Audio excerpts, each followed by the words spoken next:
里面都很惶恐的那种，很害怕。然后我就是真的就像你说的，用绝望这2个字了。It's what should be, and it gives me hope, you know, for the future. We're still lacking in stories that are driven by women, that are about women, that are directed by women. I find that extraordinary. Kika came into our lives and things kind of just, they got bright again.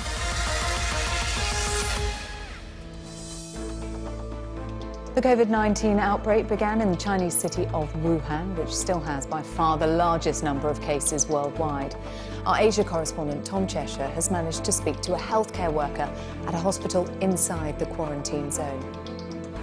Every patient here is suspected of having COVID-19, including Li Xiaoxiong, a 29-year-old local. 就是也是挺着急的，还是在这边方舱继续坚持治疗吧，吃中药。 When Wuhan was locked down at the end of January, a city of 11 million people quarantined, Miss Li started volunteering.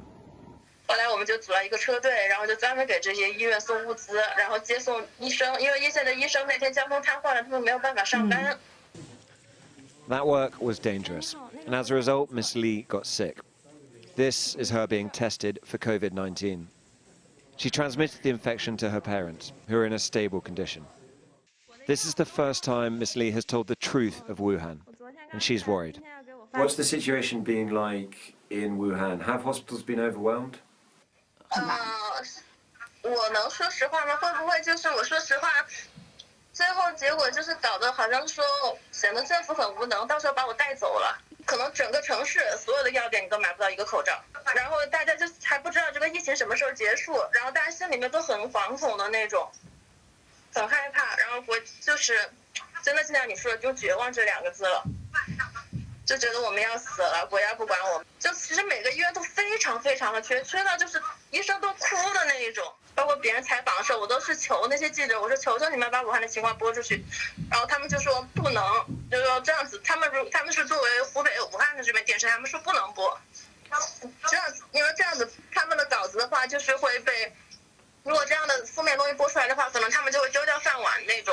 有的医院跟我讲说，他们一天都要接诊100多个病人，但是。 那一天的电视新闻上面播出来是武汉目前只有400多个人感染了。就像我们这种，我们这实实在在生病了的人，我们在方舱里面，我们知道是什么样的情况。你报道再好，没有用啊。Miss Li says Wuhan has improved significantly since then. Conditions here are good. 说实话，中国还是蛮厉害的，毕竟这么严重的一个疫情，如果就是说。 割给别的一些比较小的地方哈，可能根本就得不到控制。武汉还能够说就是组织到这么快的情况之下，马上就封城，然后大家都在家里面都不出行，都这么。Since we spoke, Miss Li's latest test for COVID-19 came back negative. She'll stay here for a couple more days, then go home. Miss Li's story, her despair, her hope, is just one among tens of thousands of COVID-19 cases.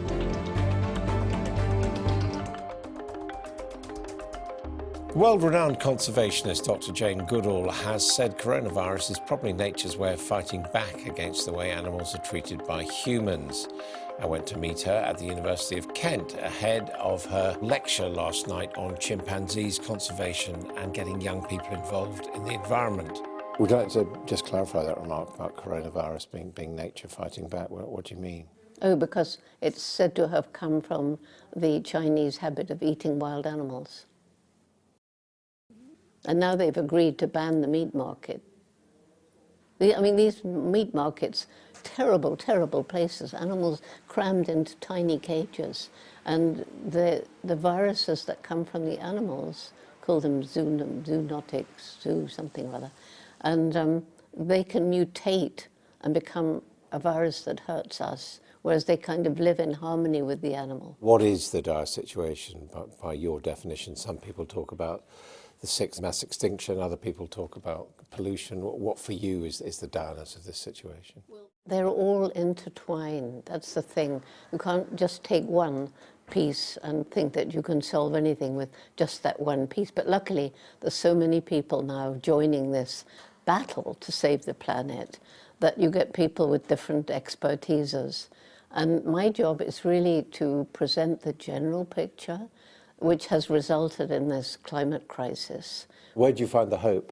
We are beginning to come up with, you know, innovative technological solutions that will enable us to live in greater harmony. We need to get, you know, more oomph behind solar, wind, and so on. You yourself are now vegan, and people, you know, look to you as a role model. Should we stop eating meat? Should we all go vegan? Well, I'm not pure vegan. I'm vegan when I'm at home, which is not often. But, you know, on the road, it's really difficult. What do you feel about Extinction Rebellion and the other strikes that are going on? How far in pursuing environmental goals should people go in terms of disrupting other people's lives? Well, you know, I think, first of all, it's been really important to wake people up, to show that there are hundreds and hundreds of people and young people out there who truly care. But it's not the route that I personally, I want to change people's hearts and talk to them and, you know, help them to want to change. You use the mainstream media, you go to places like Davos, you know, inevitably means you end up mixing with people like Donald Trump. I mean, I have not mixed with Donald Trump. Well, you're at the same place at the same time. No, he was leaving as I came. Well, you avoided him. Yes. But I mean, you are prepared to work with people who are antithetical to your views? You know, when I first sat down with the scientists who were using chimpanzees in medical research, putting them in 5-foot by 5-foot cages to test vaccines and so on, and it was so shocking to me. So I organized a meeting to meet with some of these lab people. A lot of the animal rights people, who I thought were my friends, then refused to speak to me because they said, how could you sit down with those people? I said, if you don't sit down and talk with people, how can you expect them to change? I just wonder what sort of primate you see Boris Johnson as. He seems rather chimp-like to me. Well, quite honestly, I think comparing Boris or Trump to a chimp is a little bit insulting to the chimp. Harvey Weinstein was today led out of court in handcuffs and taken to jail after being found guilty of sexual assault and one charge of rape. He was acquitted of 3 more serious charges, but after the verdict, the prosecutor said it was now proven the one-time Hollywood titan was a sexual predator. For many years, women alleging sexual assault by Weinstein stayed silent. But once allegations surfaced, dozens came forward. US correspondent Greg Milam has been speaking to some of them in Los Angeles. The assaults they allege happened too long ago to result in criminal charges, but they see vindication in his conviction. It is justice. It's what should be, and it gives me hope. It feels incredible. It feels like one piece of this terrible ordeal for so many women, so many people involved is at least in one aspect put to rest. So it feels like a victory. It feels like justice is served. As of 5 years ago, it was still a secret, basically. And to think that now all these women have come forward and the world is taking note, and that he's actually facing, you know, jail time, it means that we've really come a long way. I don't think Harvey Weinstein ever thought he'd see this day. He did everything in his power to keep it away. We're the catalyst for this huge movement. The Me Too movement is bringing about a lot of change, a lot of conversation about sexual assault, about equity for women. And I'm grateful that my speaking out along with these women has made a difference. It's kind of a moment of like a surge of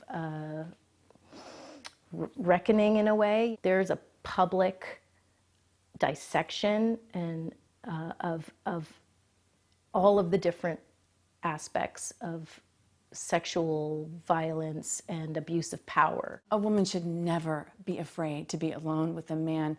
I mean, a teacher, the male plumber that comes to your house. I mean, the list goes on and on. We're just cultivating more fear, and then it's on the woman. and we have to just go around, you know, terrified we're going to be raped everywhere we go. That's not okay. That's not right at all. Not only did he commit these crimes, he got away with them for so long, and he harmed so many of us. I mean, it's horrific if you think about it. If you think about this little piece of history, it's hundreds of women. We have finally been heard and believed, and that is worth everything. And I also think it will send a message to perpetrators everywhere that consequences are real. What do you think of Harvey Weinstein now? I'm very angry at Harvey Weinstein because this man assaulted me and got away with it so many years ago. And I'm angry that he assaulted so many women. I'm angry for every single one of them. I think he's just disgusting, vile criminal. All along, Harvey Weinstein has denied these allegations, but it doesn't end here for him. He now faces another trial in Los Angeles, a city and an industry he once ruled, now the stage for the continuing story of his fall from grace. Military Wives is the new film from Sharon Horgan and Kristen Scott Thomas. I've been talking to the stars about their new movie, but also discussing the wider industry in light of the Harvey Weinstein verdict. Let's come up with some exciting activities to do while our service people are away. What about singing? Singing? This singing club is going to be a lot of fun. And uplifting. And there'll be a few beers afterwards. I sort of did it because of this one here. I didn't really know about the Military Wives Choir. I read the script. I just found it incredibly moving. I love the idea of talking about people we don't talk much about. And I love the idea of the sort of the choir being cathartic. And also Peter Cantanio, who directed it, I think was a big part of the reason as well, because what he did with the full Monty, I think we both kind of felt like he could do with this. So it wouldn't be too saccharine or treacly. He could sort of show an authentic version of that world without, I mean, you know, it's definitely heartwarming and it's, well, it made me cry when I watched it, but I knew he'd do it in a way that felt real. Come and see. No, thank you. It's like childbirth. Best to be completely oblivious until it's happening. We are increasingly talking about women and their experiences and the obstacles that they face. In your eyes, have things changed? I think they've changed. They're changing at a snail's pace, but they are changing. You certainly see more women technicians than you did 10, 15 years ago. We're still lacking in stories that are driven by women, that are about women, that are directed by women. I find that extraordinary that we still have so few women directors. It's incredibly bizarre because there's literally no reason for it. No. Other than it's sort of considered, you know, a man's world still. But I mean, I think that's because the people who make the decisions still, I mean, you know, in charge of the studios or the ones who control the purse strings are still predominantly male. There's a lot of female producers because we're seen as sort of, you know, as a mothering kind of role, isn't it? Like you get everything together. But the more, you know, I mean, we can hold cameras, they're not that heavy. You said the atmosphere on your set was completely different because of the amount of women. Do you think the atmosphere has changed more on sets generally? Are women more likely to speak up if they've got a problem with what's happening? Or Definitely. And that needs to be maintained and encouraged and, as you say, not take off foot off the pedal. Yeah. I mean, I think we feel far safer than we felt for a long time. Completely. But not just in this industry. I mean, that's the thing. It needs to be sort of an all-pervasive thing. It needs to sort of, because, you know, if it happens in our film industry, it's happening in, you know, a factory down the road and, you know, in a hospital or, you know, it's sort of something that everyone has to get involved in.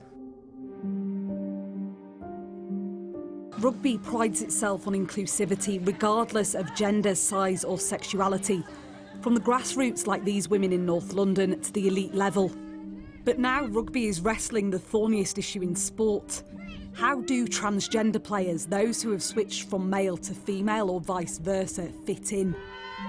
World Rugby, the sport's governing body, is concerned its current eligibility rules could be putting other women at risk.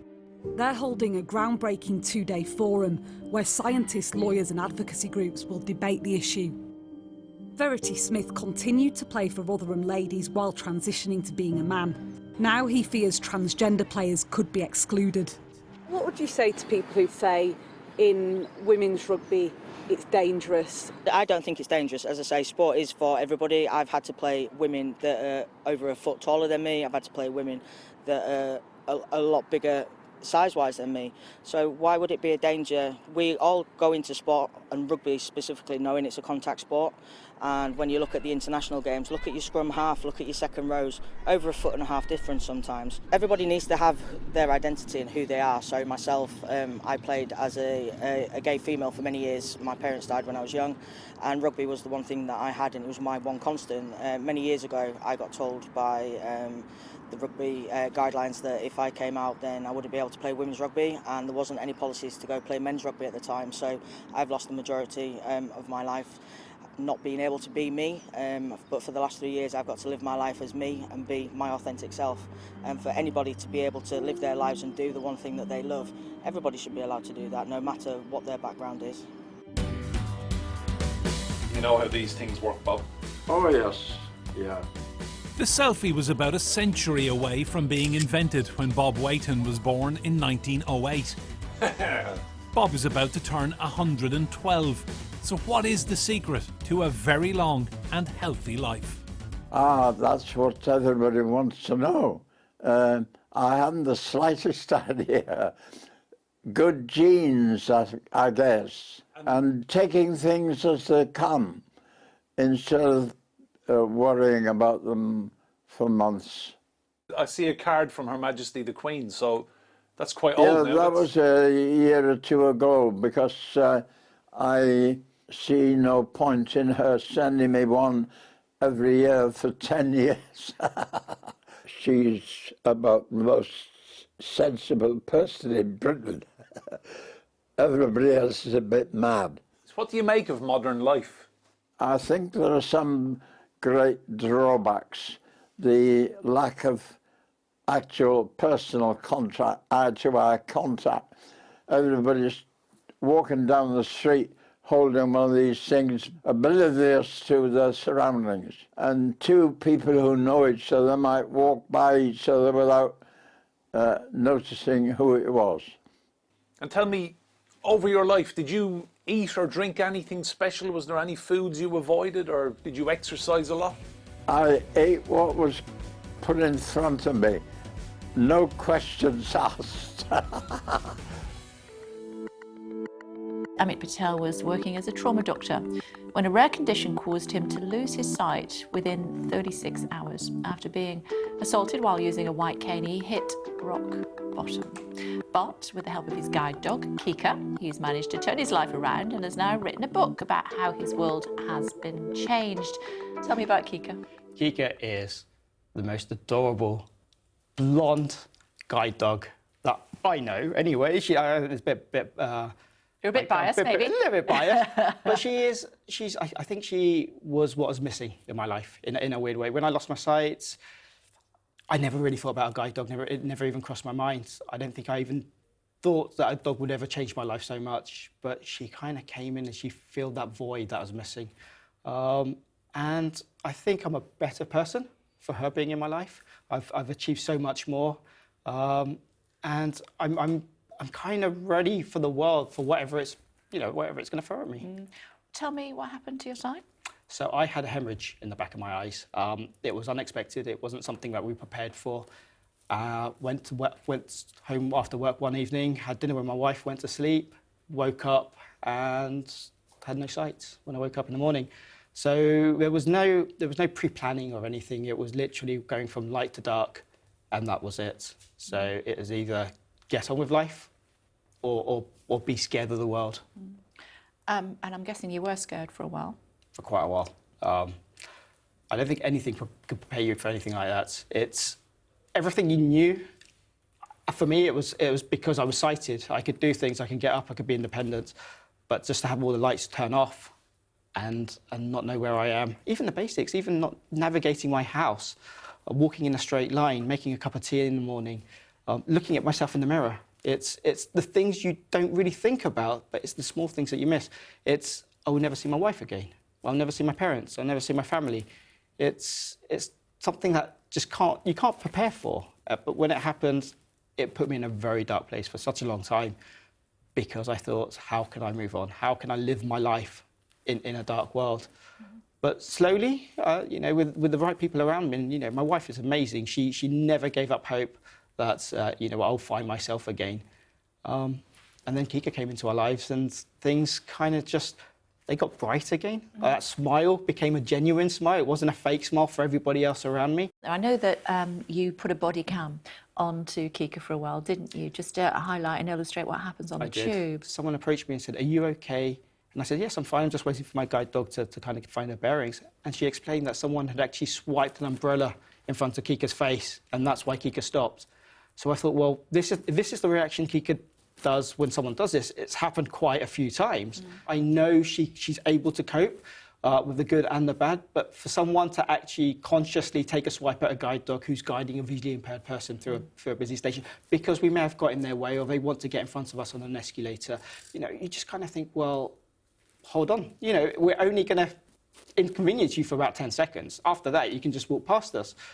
And but carry on with your sighted life. And then carry on with your sighted life. I think people don't realise just how difficult it is to navigate as a visually impaired person. I'm sure. Kika and Me, you've written. Tell me about it. It's a book that isn't all about sight loss. It's about my journey through sight loss, but it's about how people come together, how people don't give up on you. It's about what you can achieve even when you've gone through something traumatic in your life. For me, I personally thought my life was over. I didn't think that I could ever get back on my feet or hold my head up high again. And because I've worked so hard being a doctor, and I thought, well, it's all been taken away from me. But it's a story that it brings people together. And I think it's all about having good people around you as well and not giving up.